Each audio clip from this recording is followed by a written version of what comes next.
Okay, so thank you very much to the organizers for everything, and in particular for having this paper on the program.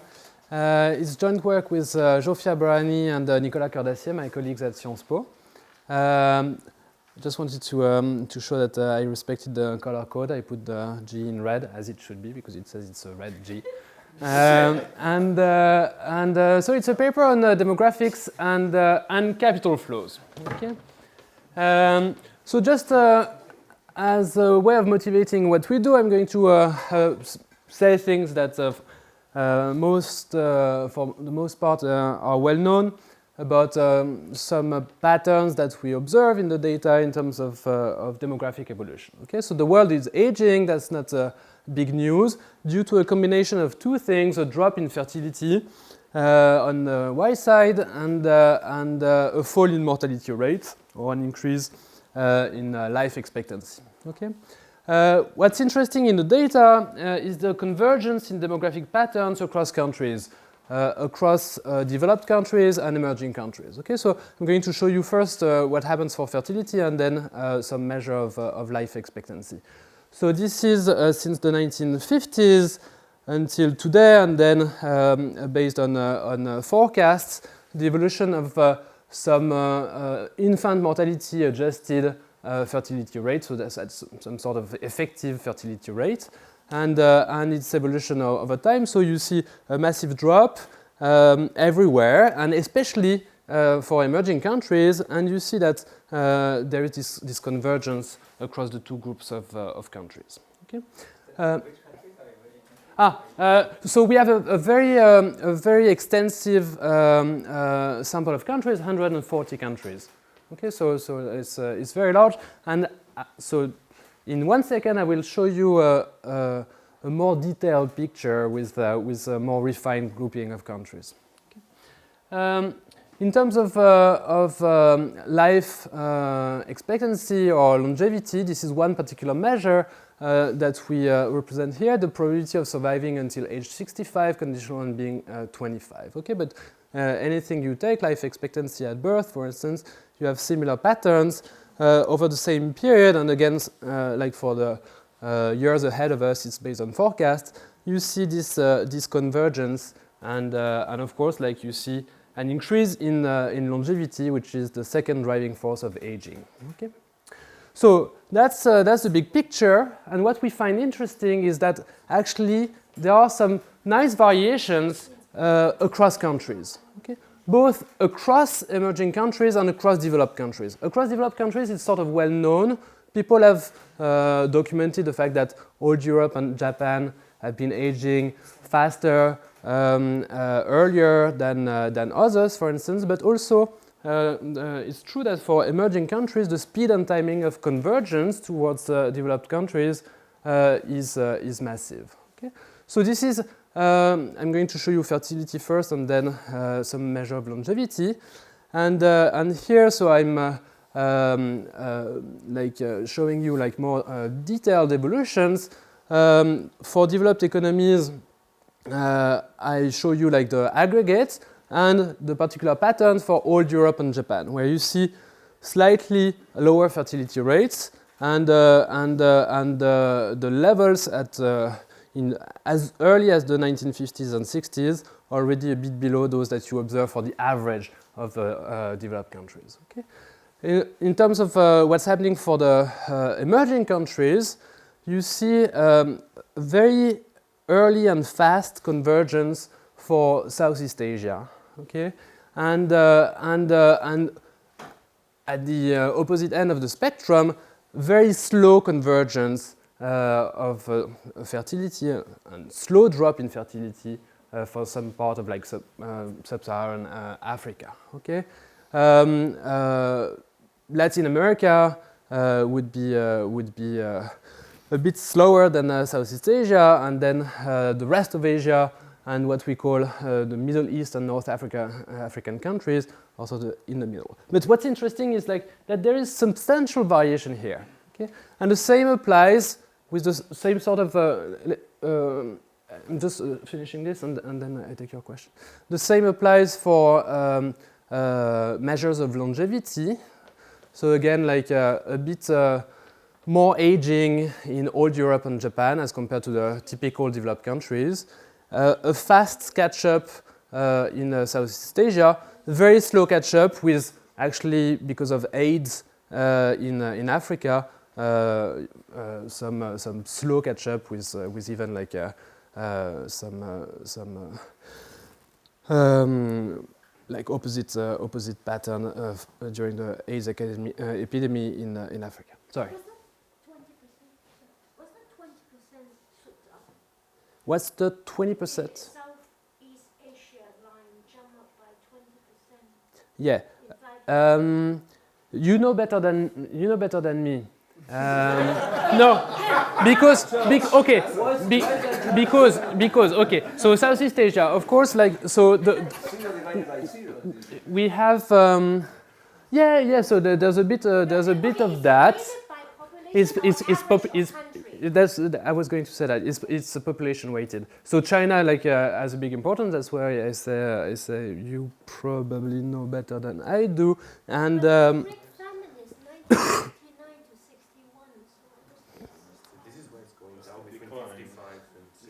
yeah, exactly. Yeah. Yeah, exactly.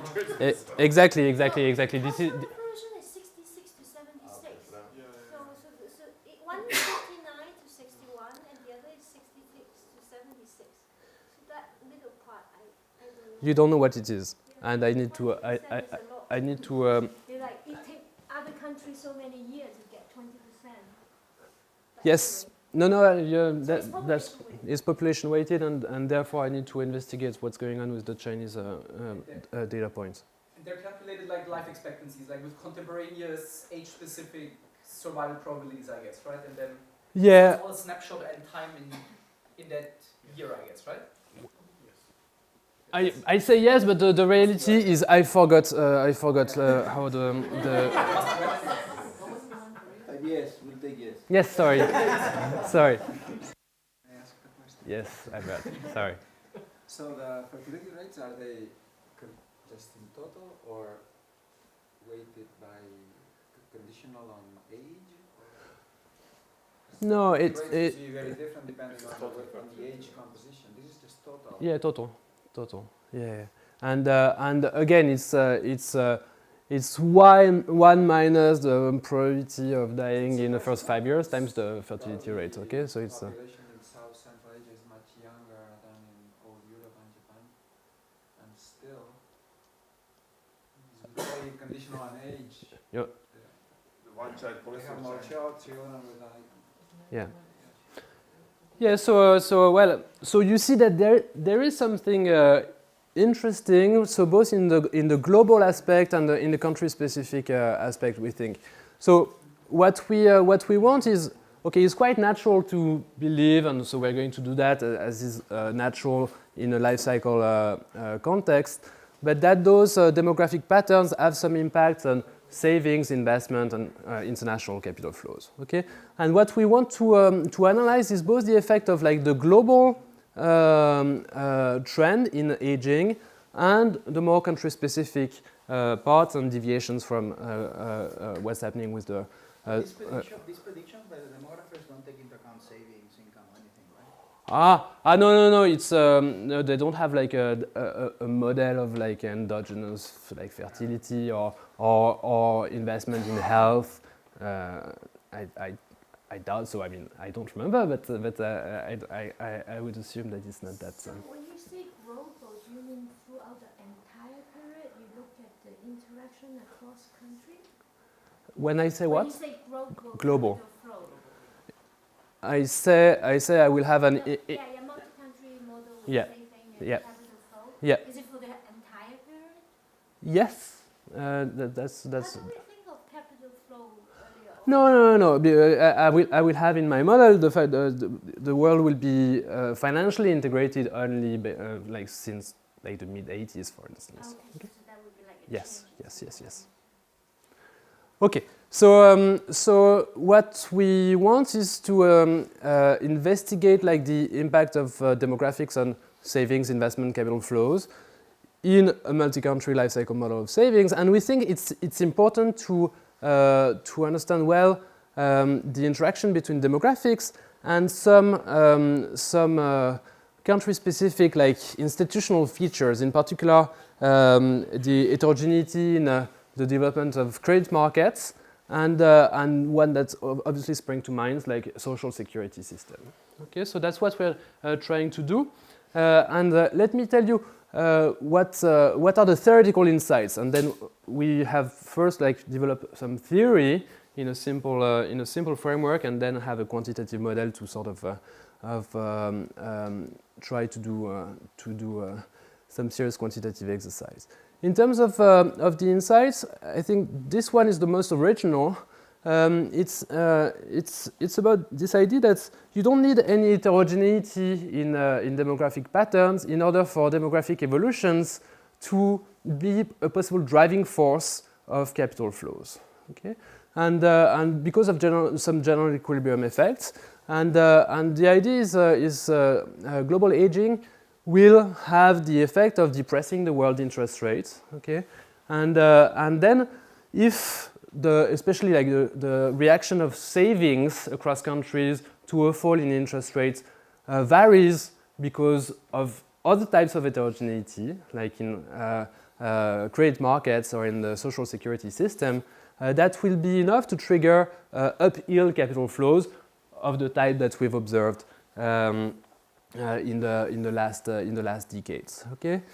Then in terms of the effect of country-specific aging patterns, well, that's pretty standard, but countries that are aging faster than the rest of the world are more likely to export capital. Okay, what's less standard that comes from the interaction that we're interested in with institutional country-specific features is that impact of country-specific aging on capital flows is going to be stronger in less developed economies. Okay, so we think that this is particularly interesting because there is a lot of heterogeneity across emerging countries to potentially explain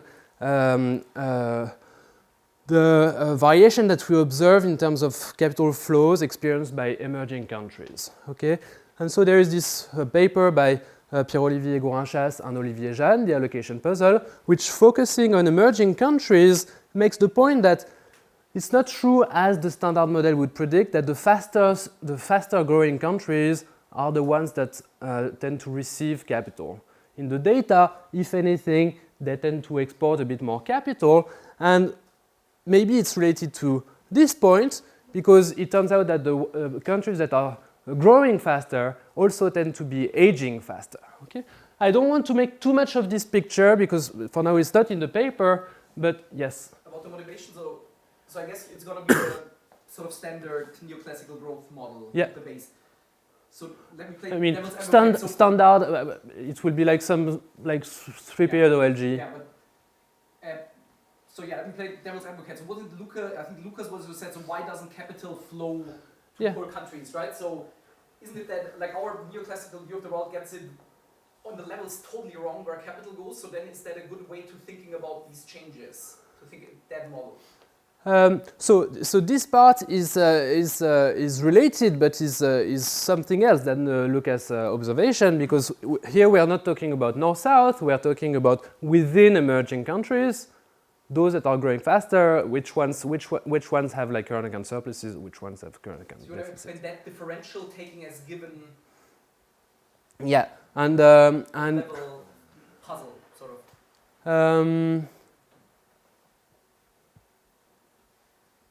Or is the puzzle solved? I don't know, but I guess it's not. Yeah, so here we have like one driving force, okay, of those uphill capital flows, and here it's really emerging towards developed. Okay. I don't know how to like conclusively answer your question, but let me show you like this picture that I wanted to show you. So it's a scatter plot that represents for a large sample of emerging countries, okay, over the period like 1990-2010. the relationship between some measure, some relevant demographic measure, or some measure of like prospective aging, okay, for those countries, and their average current account over GDP positions over that period. Okay, we're not controlling for anything. Okay, so I really don't want to make much of it. But what's interesting is there is a lot of variation, as you would expect from the earlier pictures that I've shown you, in demographics across emerging countries, which lines up relatively well with their capital on accounts like experiences. Okay. So average is over a 20-year period, yeah. And you get many countries with 10% of deficits of the current account for the 20 period. Yeah, and which ones there are? Again, I need to very close to 10 and 5. You have like a third of the country. Okay. Yeah. But they are not aging. No, but they borrow like 150% of their GDP. Yeah. So for now, again, I don't want to make much of it. It's not in the paper, but it is related to things that are in the paper because we want to understand like capital flows and current account positions, and one of the driving force will be demographics. Other will be productivity growth and growth differentials. Okay, and we think that adding demography is going to help, and this picture already suggests that it will. Okay. Did you remove foreign aid from this? Sorry. Those two observations on the right, are they driving now? I really doubt so, but again, okay, not showing this. Just like for your perusal, and if you don't like the 2 points, I removed the picture altogether. But I don't think they are driving.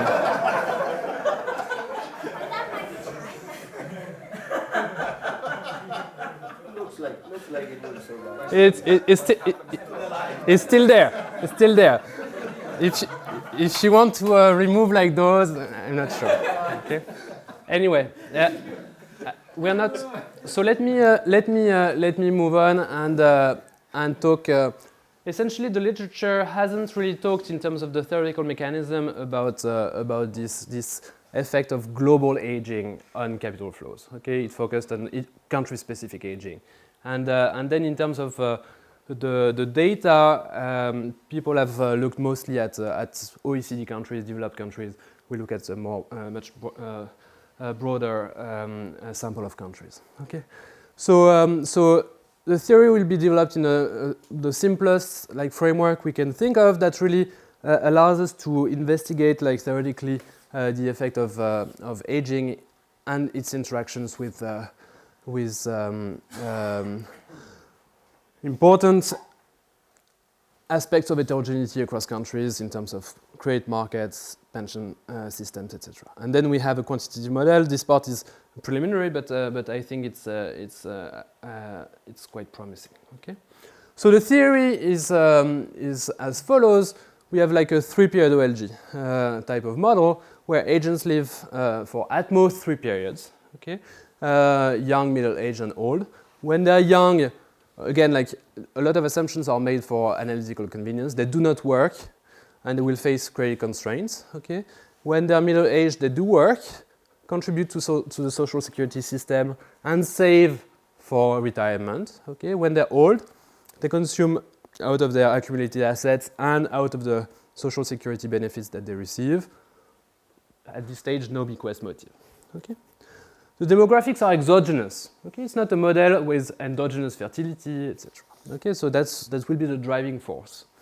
To capture life expectancy in this model, we said that a middle-aged individual in period T will reach the last period of retirement with some probability PT. So it's the survival probability, this PT.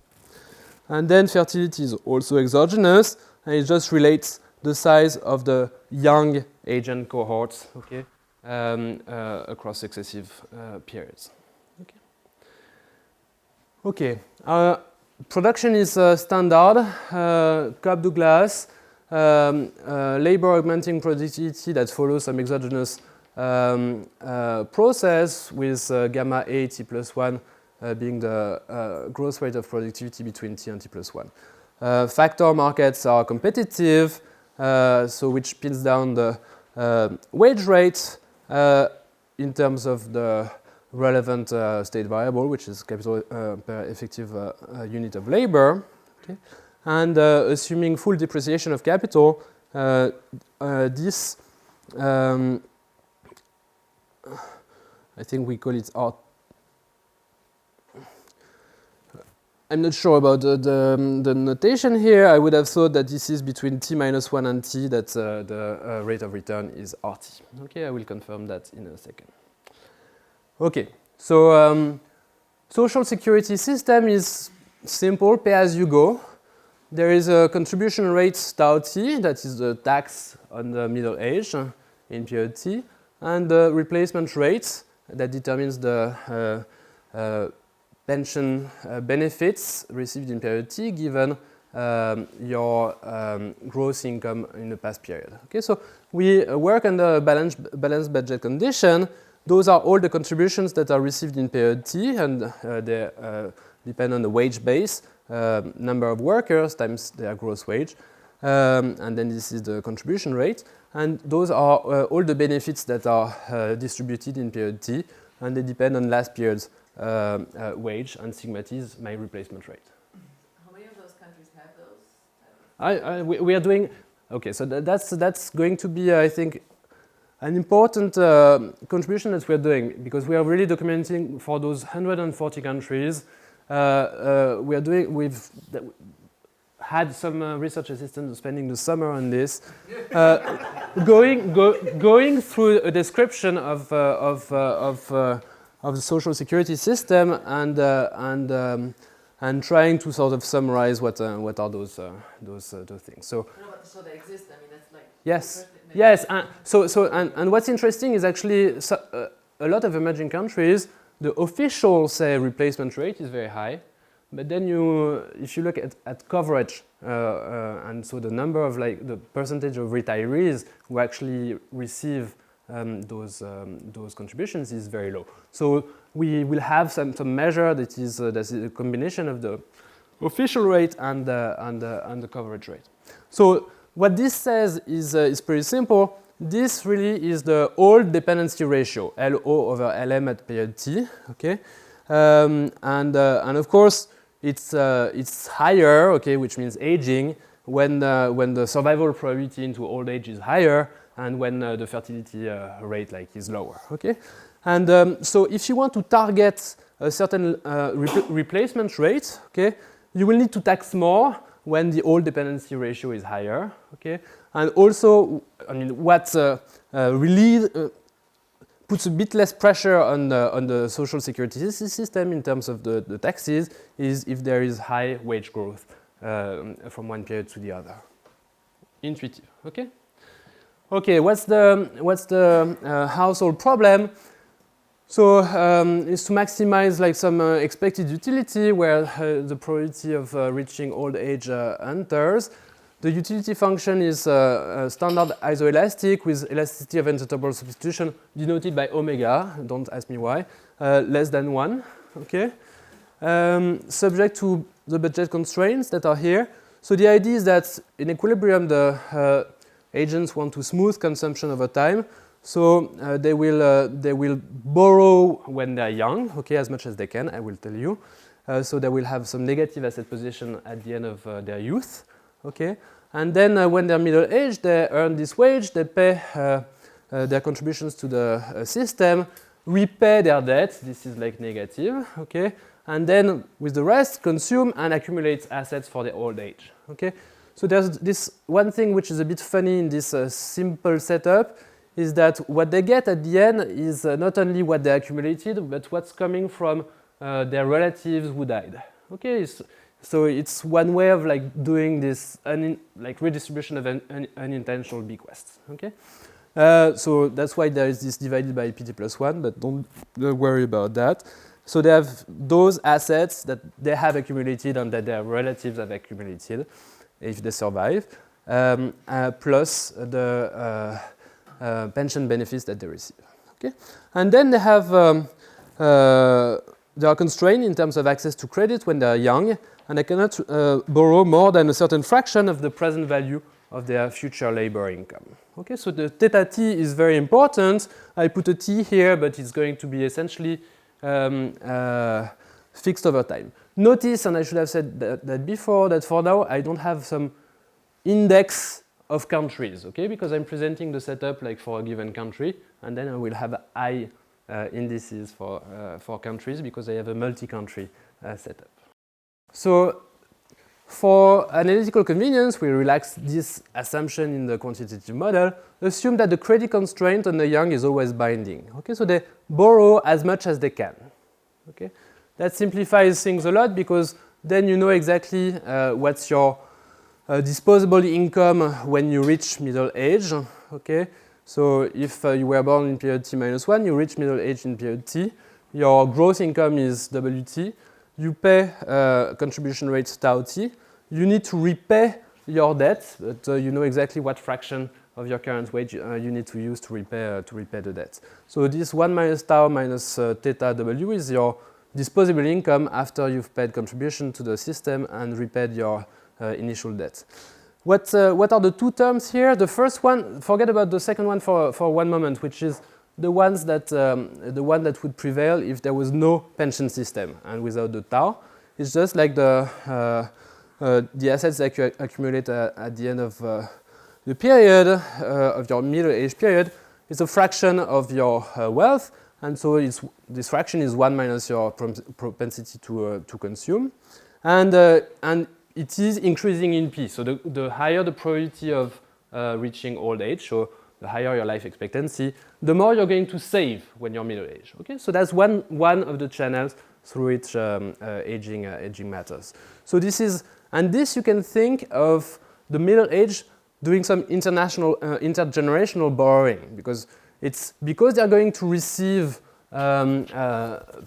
like pension benefits in their old age, which are really because the middle age of the next period are going to be taxed. Okay.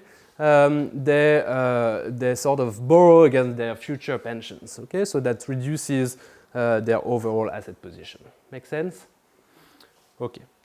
Of course, credit constraints on social security per se, they affect savings. That's not the core of what we have to say.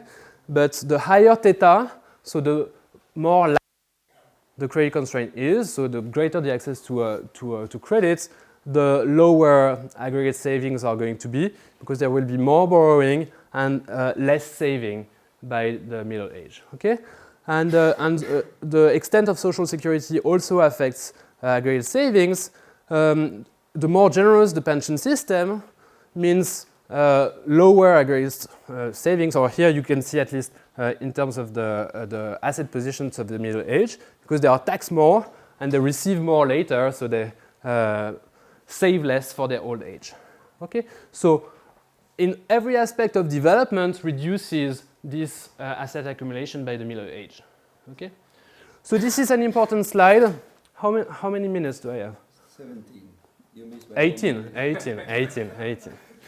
Make it 8. Okay, so this is an important slide, and I want to go slowly through it. Okay, so this is the net asset demand in any country. Okay, in period T. So it's like the total assets held by the young and the middle age, because the old at the end of the period they have zero asset position. Okay, minus all the assets that there is to hold.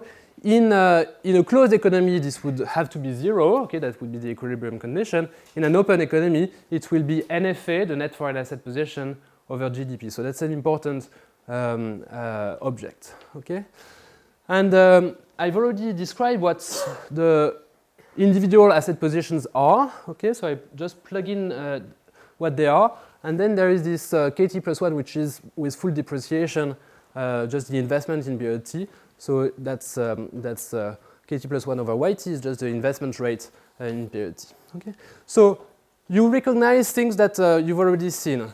This. But wait a second. So it's a small open economy, right? No, it's not a small open economy. So it's closed right now. Okay. For now, it's closed. And so later, that will just be pinned down by the labor force, right? Okay. what is? No, then so. Okay. So so what I want to understand is how the net asset demand is affected by different things. Okay, but first I want to understand those three terms, and it's very easy. The minus theta thing is just coming from the borrowing of the young. Okay. Then there is this term and this term, which comes from the asset position of the middle age. Okay, so that's their saving out of their current income minus the borrowing against their future pension benefits. Okay, and I have a term here which is just due to the investment rate. Okay, so what's the impact of aging? Okay, so aging is a fall in the fertility rate or an increase in the probability of surviving in the last period. Okay, so let's take each of them. So a fall in N, okay, here implies an increase in net asset demand. Okay, so aging, more demand for assets, more savings, which is one of the driving force of the fall in interest rate. And this is due, in terms of the simple model, to a composition effect. It's just that the relative share of the borrowers in the economy falls because there's less kids, like young, relative to the middle age. Okay, and P, for instance, and you increase in P, the most important thing is you increase your propensity to save for retirement because you have a greater probability of reaching retirement. Okay, so those are the direct effects, and notice, for instance, that the effect of an increase in P is not going to be the same across all countries. And it's going to be greater, for instance, in less developed countries because the marginal propensity to consume is interacted with what's the share of your income that is available to save for the next period. Okay, so it's very important because you see that the effect of aging, some aging shock, like for instance an increase in P, is heterogeneous across countries if they differ in terms of their development. Okay, we'll come back to that. And, but there are some indirect effects of aging which go through adjustments in the social security system. Okay? If there is an increase in P or a fall in N, any source of aging, you will need to adjust something, either like an increase in contribution rates or a fall in replacement rates. Those two things actually do not have the same impact on net asset demand. Okay? An increase in the contribution rate would reduce the amount that is available to save by the middle age because they have to pay more taxes. Okay? And a fall in replacement rate means less pension benefits later, so I need to save more for my old age. You see there are a lot of, I'm sorry, but there are a lot of effects which are quite subtle even in this very little model. And you see again that the extent of those adjustments depends on how the system is generous in the first place. So again, heterogeneity across countries. And then what's important to understand is, because we will have this general equilibrium effect, we will have in the model aging causing a drop in interest rates. So it's a good point to see how different countries will respond to a fall in interest rate. And the fall in interest rate, let me just say, is going to affect the borrowing of the young, and when the interest rate falls, there will be more borrowing, okay?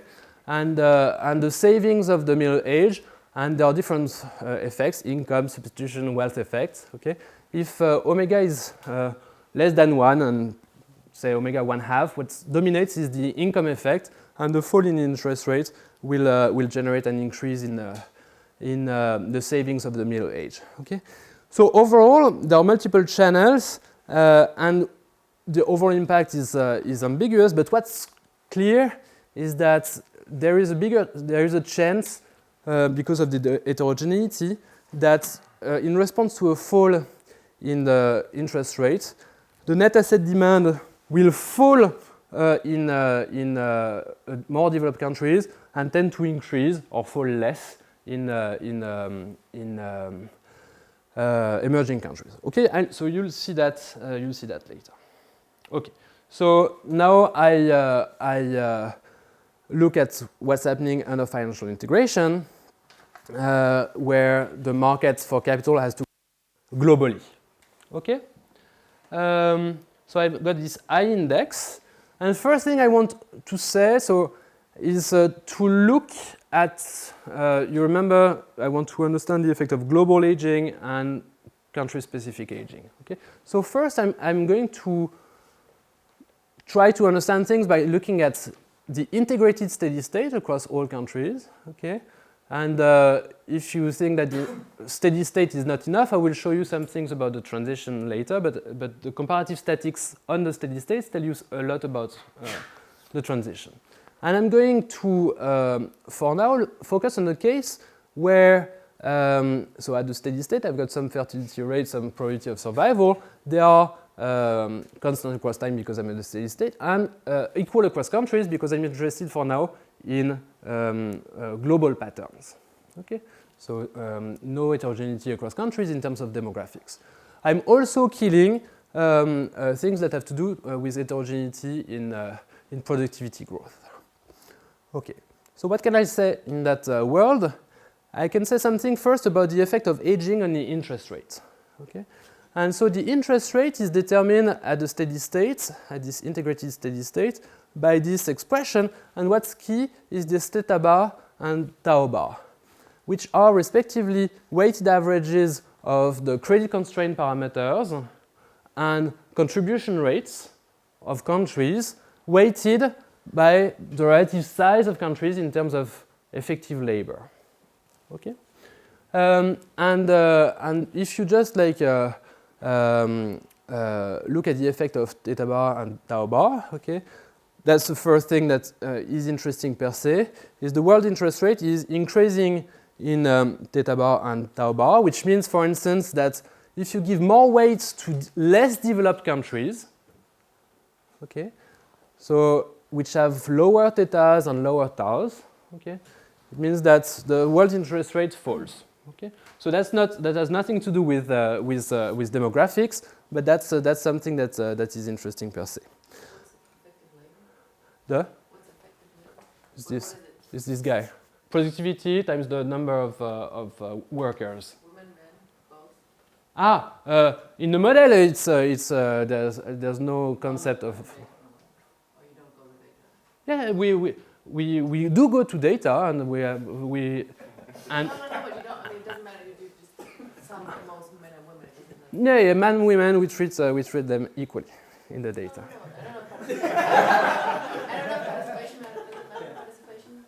No, it's we have. You're right. Yeah. No, you're right, and I don't have a good answer to your question. Because I think we calibrate the evolution of demographics in the quantitative part, which I will briefly discuss.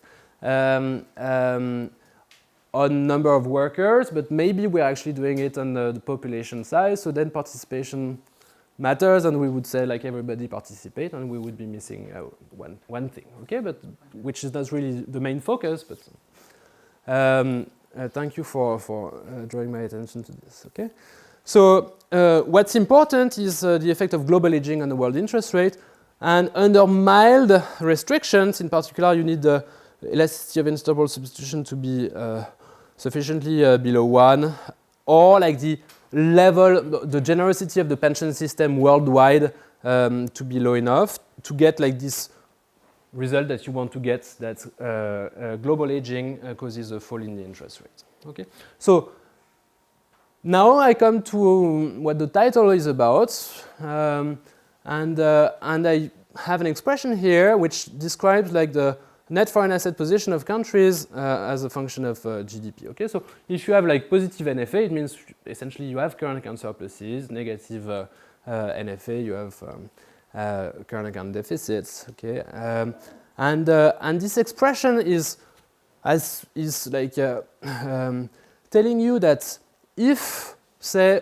all countries are the same in terms of pension systems or generosity of pension systems and differ only in terms of access to credit. Okay, countries which have a smaller theta, so less developed credit markets, this will be positive and tend to be the ones that export capital. Okay, if countries only differ in terms of the pension system, the ones with less developed pension systems will be the one which save the most and tend to export capital. So this is nice, but this is not our topic. Our topic is what is the effect of demographics on this. Okay? And again, so we are looking at those steady state expressions, and we are doing some comparative static, and we are getting at the effect of demographics on capital flows by looking at the effect on the dispersion in NFA positions across like countries that export capital and countries that import capital of the two sources of aging, like increase in P, fall in N. Okay, and so we we characterize analytically in the paper conditions under which aging causes a greater dispersion, which would translate into capital flows from the capital exporters to the capital importers, which are the capital exporters being the low theta countries, poor development of credit markets, and poor pension system. Okay, so I have some little really small experiments in the context of the simple three-period model that actually gets at this greater dispersion in NFA over GDP when there is some common aging across like two countries which differ only in theta or differ only in the pension systems. Then I'm going to go very fast on this one. It's 2 slides to discuss the effect of country-specific aging on capital flows. So here we have in mind an emerging SOE, which is will be represented in this dashed red, and the rest of the world. Okay, and again, it's like an experiment in the simple three-period model. Okay, three-period OLG, and the idea is we are looking at a scenario where the rest of the world, okay, which is big relative to the SOE, is aging, both in terms of fall in fertility, increase in longevity. The SOE also experiences the same evolution with convergence, okay, and on top of this, integrates with the rest of the world in period 0. So you think of this, if you want, at 1985. Okay, here the length of the period is 25 years. Okay. What's important for me is I want to contrast what's happening in terms of the current account, which is savings minus investments, in the case where the convergence is fast versus in a case where the convergence is delayed. You remember, like Southeast Asia versus other emerging countries. And what's interesting is capital like flows for investment purposes in the small emerging economy from the rest of the world. So investment will shoot up in both cases, and in particular, it's not because of fast growth in productivity. It's because the demographic characteristics of this economy is interesting. Okay, and yeah, and then savings. What determines whether there is a current account deficit at opening or a current account surplus is the relative magnitude of the savings reactions and savings evolution and investment evolution. With delayed transition, okay, there is a big investment boom because the demographic is attracting capital, and the increase in savings due to aging is delayed itself. So that means for a certain period of time, investment is greater than savings, and you have a current account deficit. So I'm going to move to some results from the quantitative model, and because I don't want to hold you longer. Okay, so the quantitative model is the one you would expect as a more serious model, multi-period, with depreciation, with some age income profile, and some unintentional bequests that are redistributed across countries. What I'm going to show you is just like one or two slides. At this stage, it's like mostly to show you that the model has great potential at capturing nicely some features of the data. It's not a serious calibration exercise. We call it manipulation. Okay, but I'm going to show you experiences, like 2 country experiences, and the country will be, in that case, representing developed versus emerging, and then 3 or 4 country experiments with like 2 types of developed countries and 2 types of emerging economies. And those groupings make sense because really those are pretty homogeneous in terms of development of credit markets, in terms of the development of the pension systems, productivity growth, and demographic evolutions. Okay? And so we put it, we try to, at this stage already, to do it as best as we can. And what we can generate, and I'm just going to show you like one picture, is for instance this evolution.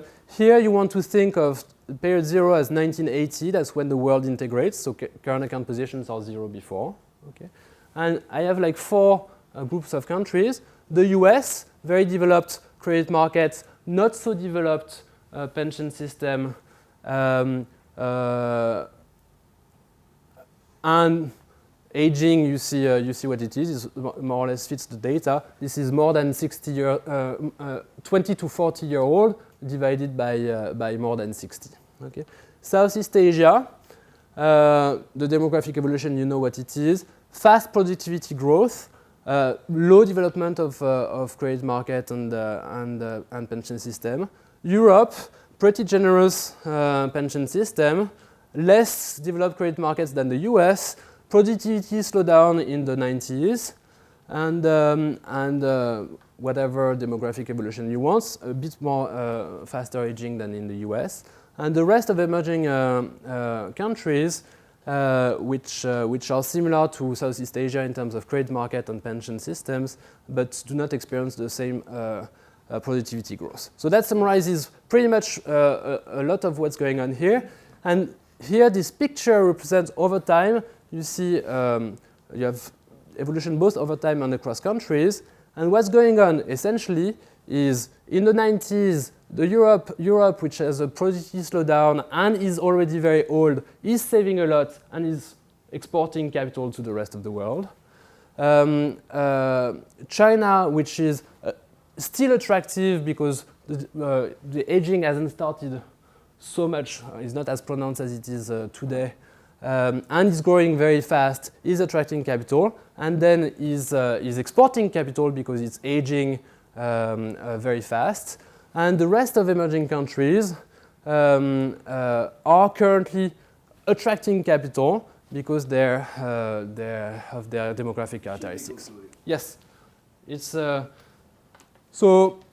I did my best at trying to convince you that, well, in the data there are large variations across countries in the timing and the pace of aging. That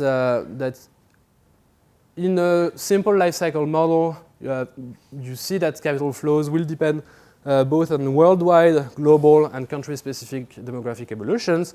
We think that we have a framework that qualitatively does a good job at accounting for salient features of capital flows both across time and across countries. We still need to do a proper calibration exercise and quantitative assessment. And what's missing also, to make the point that demographics is really important, is some counterfactual experiments where we kill some dimensions of the demographic evolution. Okay? And then we have ideas about extensions. Okay? So thank you. Thank you.